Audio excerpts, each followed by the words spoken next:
Up next, we're joined by Ali Mariani to look at Microsoft's new AI-based privacy management solution for Microsoft 365, which applies intelligence to quickly assess your organization's privacy risks and help anyone working with personal data make the right decisions. And also keep watching as we'll show you how you can automate subject rights requests for Microsoft 365 data and ensure integration with your existing solutions using our APIs. So Liam, after all these years of working together, it's really great to have you on. Thanks for having me on. So you and your team have really been at the forefront of our work in governance and compliance across Microsoft for some time now. From things like e-discovery and automated data classification to information protection policies and compliance management. Now, with today's announcement of privacy management, how do things change?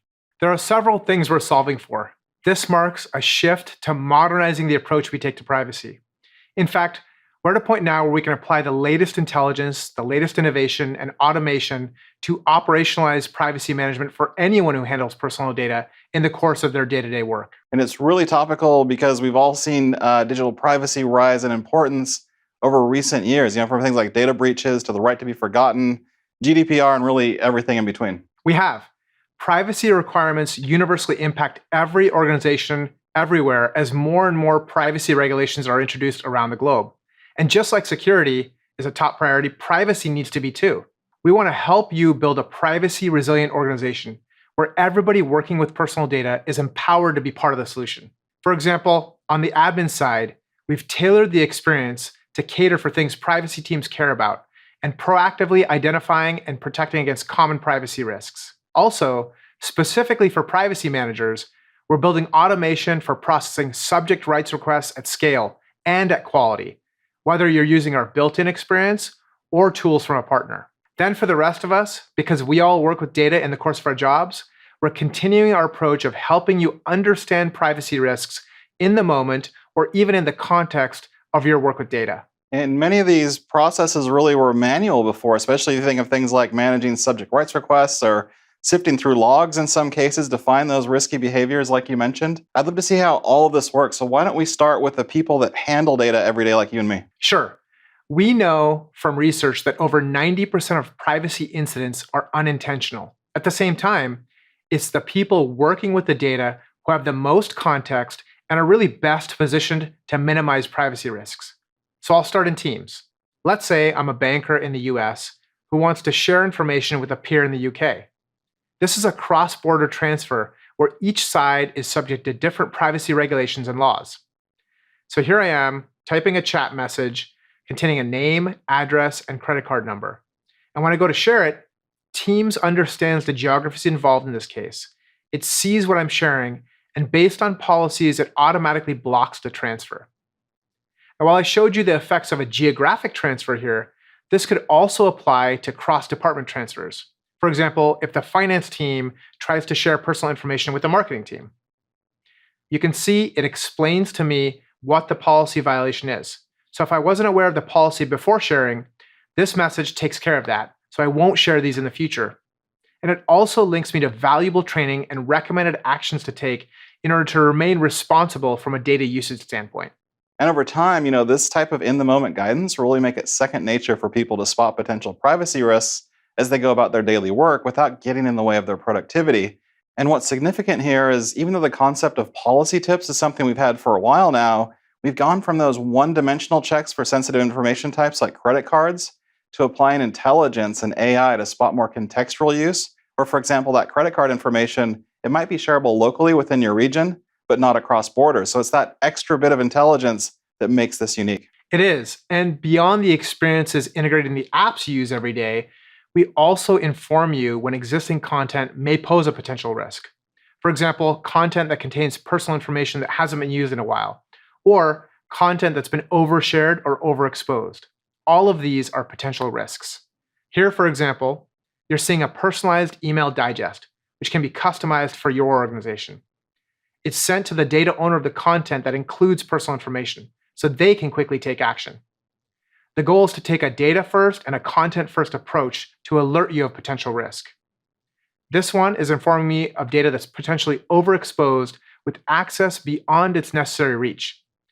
These email digests are directly interactive in Outlook, as you can see here. They can have one or more items listed. And in this case, I can reduce sharing permissions on this item and elect to make it private to me. Now, I may also want to keep this item as is and keep its permissions intact. Or I can report the item as a false positive or hit retain and provide written feedback. There's even a link here to tailored training for the specific risk of data overexposure. What I love about this is also it's directly actionable in email without linking you off to another site or experience. And this whole experience, by the way, is automated under the covers and it's surfaced in a timely manner to those people that are best placed to mitigate against specific risks, the people that use that data every day, which in turns helps the whole organization be more proactive and also frees up the work of admins to be less reactive.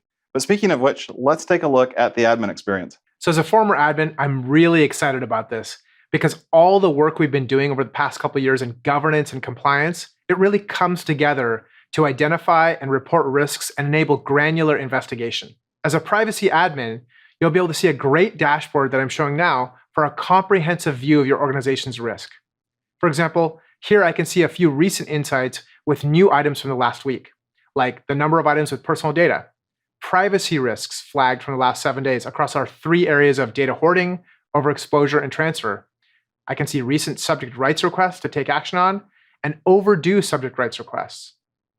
Below those top-level counts, you'll see alerts with recent trends for the content with the most personal data. You'll see active policy alerts matched to risk severity, personal data found, and the unused or inactive personal data, like I mentioned earlier, which could be an indication of data hoarding. And below that, we can get an overview of the recent trends for subject rights requests, which we'll go through a bit later. And this is a really great summary of up-to-the-minute trends, but what's underneath all of that? So let me show you by taking a look at the new items discovered in the environment. Back up top, we can filter on files. For example, files with external access. And if I switch to the data profile dashboard using this button here, I can get a holistic snapshot of my data estate. I can see which Microsoft 365 locations have the most instances of personal data, as well as the total cumulative numbers and the diversity of types across Exchange, across SharePoint, OneDrive, and Teams. There's also a view that shows the top data types found, like credit cards and personal ID numbers, along with how it breaks down by geography. And if I want to drill further or find specific data, I can use the Content Explorer to find exactly what I'm looking for across sensitive information types and locations. Let's say I want to know which locations have the most Social Security card numbers. I can select that as an information type. Then I get a breakdown of Exchange, OneDrive, SharePoint, and Teams. And if I click into SharePoint, I can even see the number of files per site. And I can use this to manage site permissions and policies to, again, minimize risk. There's really a good level of granularity behind that summary view. Now, you mentioned policies, and one of the big pain points that I see a lot of the time is really knowing which one of my policies is actually working. Right. It can be really hard to get a handle on which policies are working, and if people are even using the resources like training that are being made available to them. So something else we've optimized for is how we drive better insights on the policies that you set, as well as the ones running by default. This gives you visibility into the activities you care about. So here in the policies dashboard, there are alerts and active issues. I can literally see what I need from one place. Now below the top level summary is a detailed list of policies with their status, type, and number of matches, which is the number of times a policy is triggered. I'm going to click into this one, which has a high number of matches, and that gives me enough detail to take the next step of tuning this policy further if I want. Additionally, I can see how many notifications were sent and whether people are taking actions to mitigate risks. Okay, so what are some of the settings then that you can leverage in privacy management, and what's that experience look like? Yeah, so of course, there are hundreds of granular configurations to really tailor specific policies to data, locations, and user groups. But one of the age-old questions when you have lots of policy options is, where do you actually start? To solve for this, we've included out-of-the-box policy templates to get ahead of the most common privacy risks that I mentioned before. Data overexposure, where data is overshared either internally or externally. Data transfers, like I showed in Teams. Data minimization. So this is where personal data might be accumulating in one location and infrequently used. That's the data hoarding risk I mentioned earlier. Each of these policies can be created and enabled from these templates in just a couple of clicks. And you can also create your own custom policies. And for any policy, you can edit them to meet your specific conditions, for example, like the data transfer regions you see here. Additionally, you can set the outcomes for how you inform users. such as the policy tips like I showed before in Teams, or via email. And each policy can have its own dedicated link to training specific to that single policy. This is really great if you have specific training for individual information types or maybe individual regions or those activities. So it's not just a general all-up privacy link like privacy.contoso.com or something, but you mentioned also subject rights requests earlier. So how does that get better? Yeah, so subject rights requests are something that a lot of people spend a lot of time on ever since GDPR and similar regulations were put in place. So we made the process for responding to these requests much easier. Here, I can keep track of all my existing requests and even create a new request. And if I hit create request, I've added a name, email, and residency to help identify content, as well as how the person is related to our organization, like if they're a customer or they're an employee. Next, I can scope the search to be more granular. Here I can add other personal attributes to make sure we find everything. And once I go through the rest of the steps and submit the request, that usually completes in under an hour. When it's done processing, you'll get an overview like this for each subject rights request. Now here you can see we've flagged priority items to help admins start the review. You can easily add others to help with this request and securely collaborate with them over Microsoft Teams with a private channel built specifically around this request.